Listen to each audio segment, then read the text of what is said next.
J'étais en train de fouiller dans un dictionnaire à la recherche du sens premier du mot mystère et je me suis arrêtée une seconde parce que j'ai soudainement trouvé que la situation était paradoxale. Chercher le sens du mystère. Il y a quelque chose d'étrange à chercher la signification d'un mot qui désigne l'inexpliqué. Un mot qui nomme tout ce qui, dans notre monde ou dans un autre qu'on ne connaît pas encore, se soustrait à une explication rationnelle. Le mystère résiste au sens. Je pense que c'est pour ça qu'il est autant attirant et intriguant et presque frustrant. Mais je reprends les sages paroles de Stéphane Lafleur, le chanteur du groupe Avec Podcast, qui nous suggère, plutôt que de chercher une explication en vain, d'accepter le mystère quand il passe.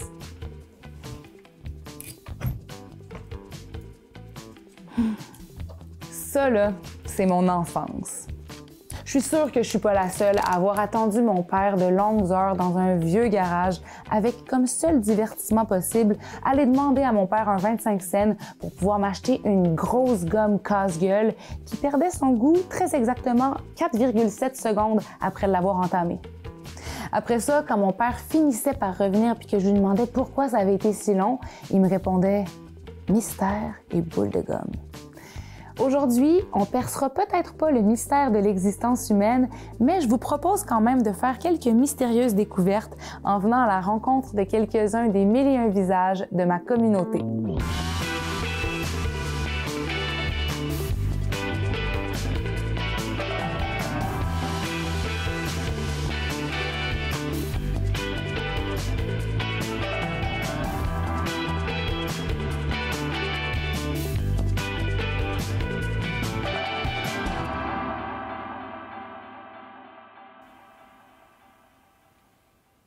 Moi, je suis natif de la Beauce, près de Saint-Georges.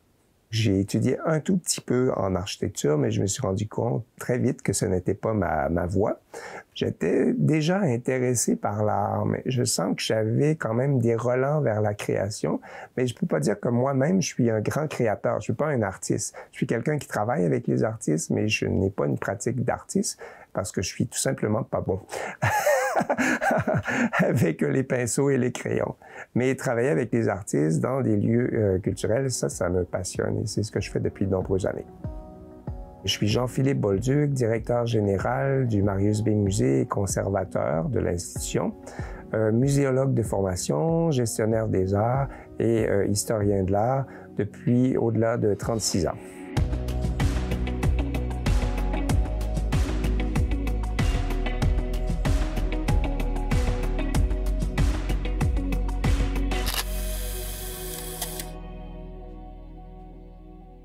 Si on vient au musée, au Marius B Musée, c'est sûr qu'on doit s'attendre à entendre parler de patrimoine et d'histoire. Marius Barbeau était un grand anthropologue. C'est un des premiers anthropologues au Canada. C'est un grand personnage qui est méconnu ici au Québec et particulièrement dans la Beauce. Et l'exposition qu'on lui consacre fait en sorte qu'on puisse mieux le connaître.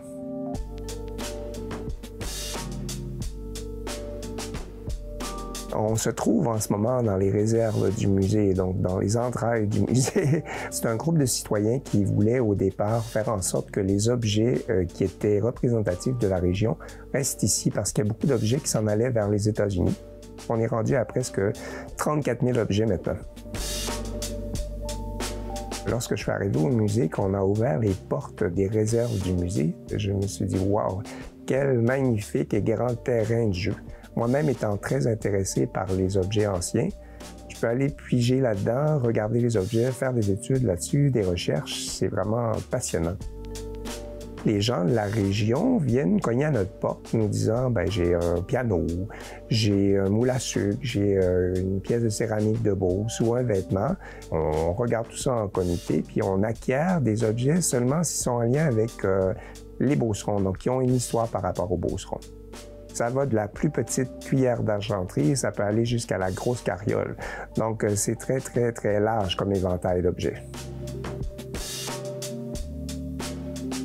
Ça peut être par rapport aux instruments de musique, ça peut être par rapport à la cuisine. Il y a beaucoup d'aspects qui sont représentatifs de la vie des Beaucerons sur une longue échelle de temps. Donc, c'est un peu l'optique qu'on veut avoir au musée, c'est-à-dire de présenter des choses qu'on ne voit pas ailleurs. Ici, on a un magnifique petit moule à sucre qui est, à ma grande surprise, un petit paquebot.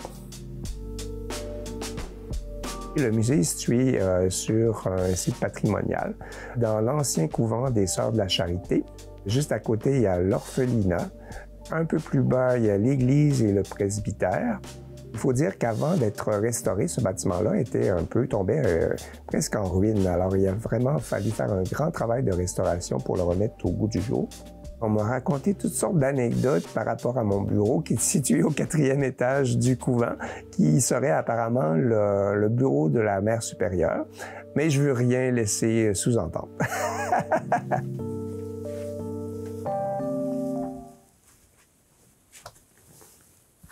Ici, on a une peinture de l'artiste peintre Gérard Clich de Saint-Joseph-de-Beauce. Mais la petite anecdote, c'est qu'il était allé voir Monsieur et Madame Gilbert, qui lui avait commandé une œuvre. Il a choisi de les représenter en habit du dimanche. Donc, on les voit vraiment là, dans leur quotidien. Mais il pensait qu'il allait être peint dans des habits d'apparat. Alors, lorsqu'ils se sont vus avec un tablier en train de tricoter, ils ont trouvé que ça ne répondait pas à leur attente et finalement, ils n'ont pas accepté le tableau. L'objet qui est juste à côté, là, c'est un truc qui est assez ancien, là, qui doit dater peut-être des années 40, je pense, branché dans le mur. Et puis après ça, bien, vous aviez une magnifique coiffure. Forcément, tous ces objets-là parlent, ils ont une histoire. Donc, des fois, c'est l'histoire d'une famille, des fois, c'est l'histoire d'une communauté. Ça peut être lié à tellement d'aspects de la vie des Beaucerons. C'est très riche de sens. Donc, quand je viens dans les réserves avec des gens de différentes générations, les plus âgés reconnaissent des objets, mais souvent, les plus jeunes regardent un objet et n'ont aucune idée de ce à quoi ça peut servir. Et ça, c'est intéressant de voir qu'en un si court délai de temps, les objets ont pris une autre valeur, ils sont comme un peu oubliés. Le rôle d'un musée, et particulièrement des réserves d'un musée, c'est de contenir toutes ces mémoires-là, tous ces objets-là, pour faire en sorte qu'on ne les perde pas. Les réserves du musée, ici, sont comme un grand coffre où on a toutes sortes de surprises, toutes sortes d'objets précieux, de trésors qu'on peut découvrir.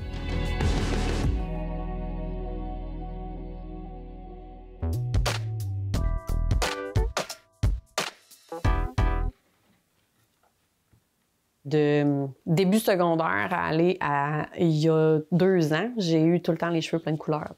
À partir de secondaire 1, j'étais vraiment dans mon mode Emily the Strange, noir et rouge. Ma chambre était rouge et noir, j'avais des collants moitié rouge, moitié noir.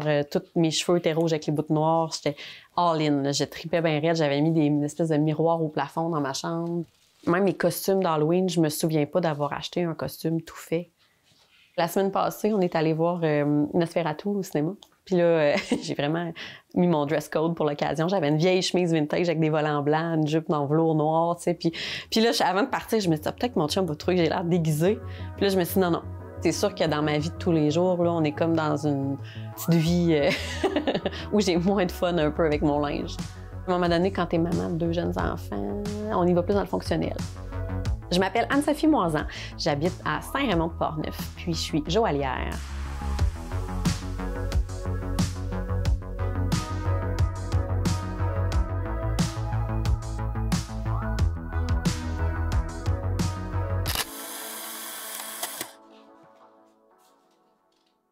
J'ai toujours trop d'idées, pas assez de temps. Comme, des fois, il y a du monde qui me demande hey, comment tu fais pour avoir toutes ces idées-là. Je sais pas comment je pourrais en avoir comme moins.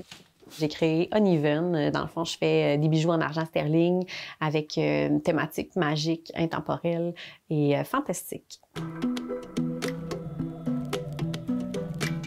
J'ai grandi dans une maison où j'aurais été la 4e génération.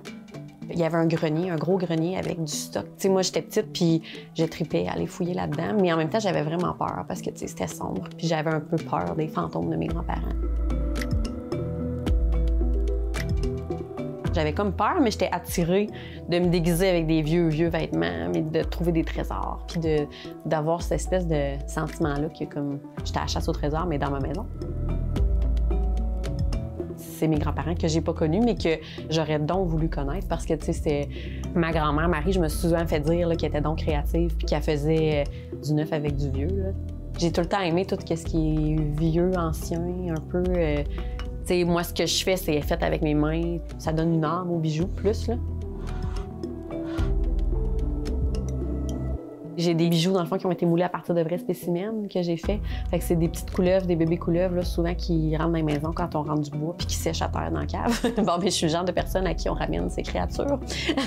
Puis là, ben, avec un moule, après ça, j'ai pu les reproduire puis les couler en argent.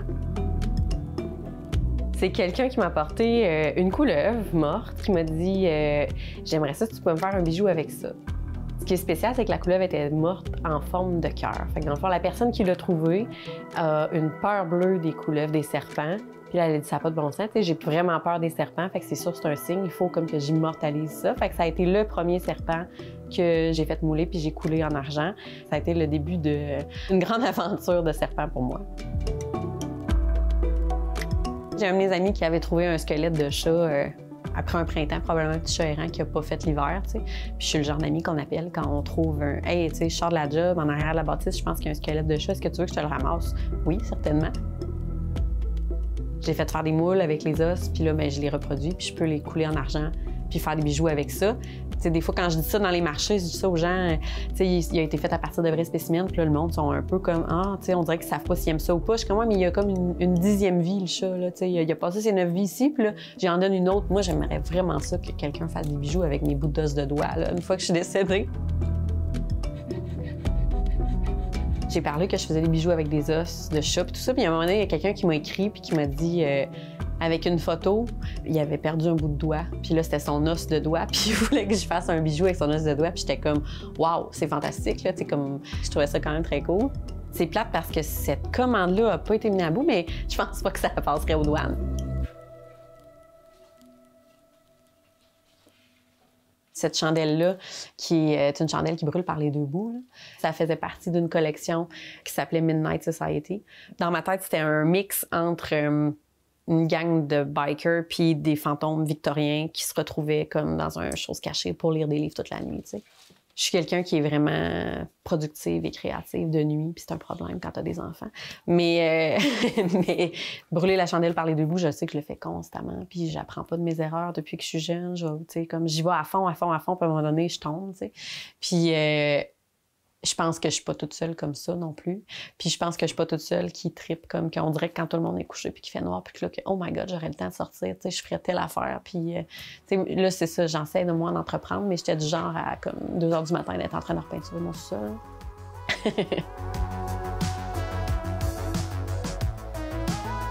J'aime vraiment les trucs plus mystérieux, mais j'ai quand même une personnalité très éclatée et le but, moi, ça serait que ces créations-là, ils perdurent puis qu'ils vivent plus longtemps que moi, qu'ils me dépassent. Fait que j'espère que ça va toucher les gens assez pour que ça devienne des futurs bijoux d'héritage. J'aimerais ça que mes bijoux soient passés après à quelqu'un, que la personne les aime tellement, puis que ça fasse partie de leur univers à eux, puis qu'après ça, qu'il y a quelqu'un d'autre qui puisse les avoir.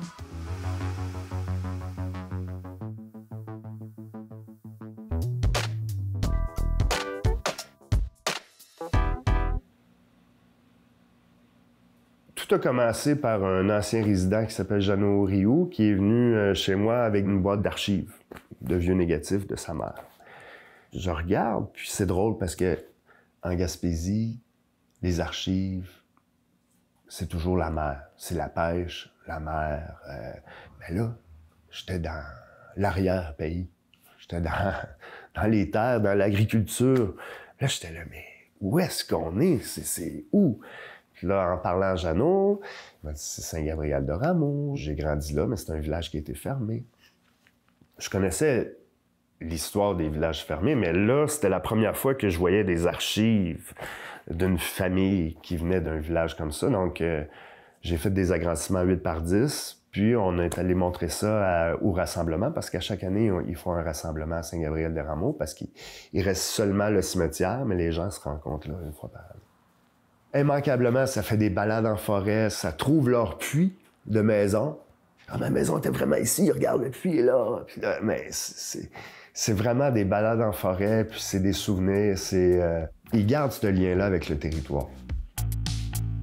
Ça a pris 2-3 ans rencontrer tous ces gens-là, faire les portraits, après ça faire les tirages, monter le livre, Ils ont partagé leur vie, puis ils ont partagé une expérience traumatisante. C'est pas facile. Mon nom est Mathieu Leroy. Je suis artiste professionnel et j'utilise la photographie comme médium.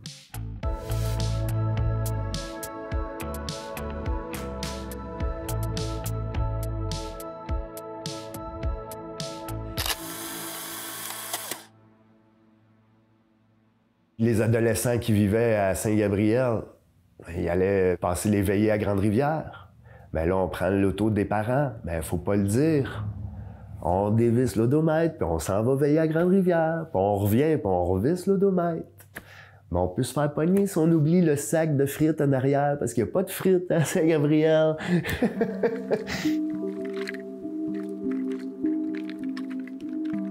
Avec ce projet-là de Résilience 70, le but, c'était de montrer comment Saint-Gabriel était, puis qu'est-ce que c'est devenu aujourd'hui.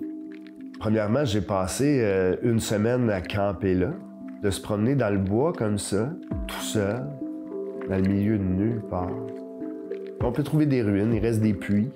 J'ai trouvé des vieilles voitures, mais des bâtiments comme tels, il ne reste rien. Ils ont tout démoli. Ils ont démoli l'église, les écoles, les dépanneurs, ils ont tout détruit. C'est traumatisant, là, détruire la maison dans laquelle on a grandi, être obligé de déménager. Souvent, ces gens-là arrivaient dans un autre village, puis ils se faisaient ostraciser dans l'autre village.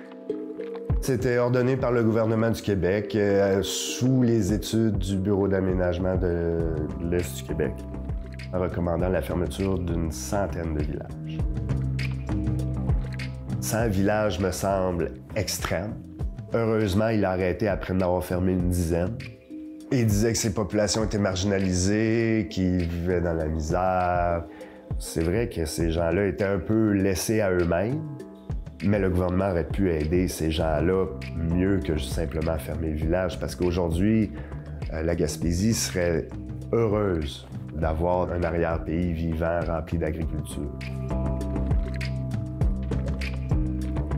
Entre les lignes, je pense qu'on peut penser que l'industrialisation des grands centres demandait une grande main-d'œuvre. Et eux, peut-être, qui pensaient qu'en fermant des villages, peut-être que les gens s'en iraient.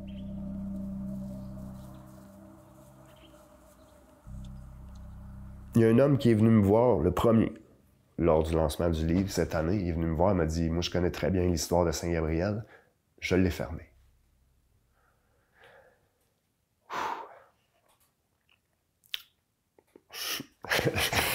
Là, je lui ai dit, il faut qu'on se parle. Il était tout jeune à l'époque. Il était dans la vingtaine. Il venait de recevoir le mandat de la ville.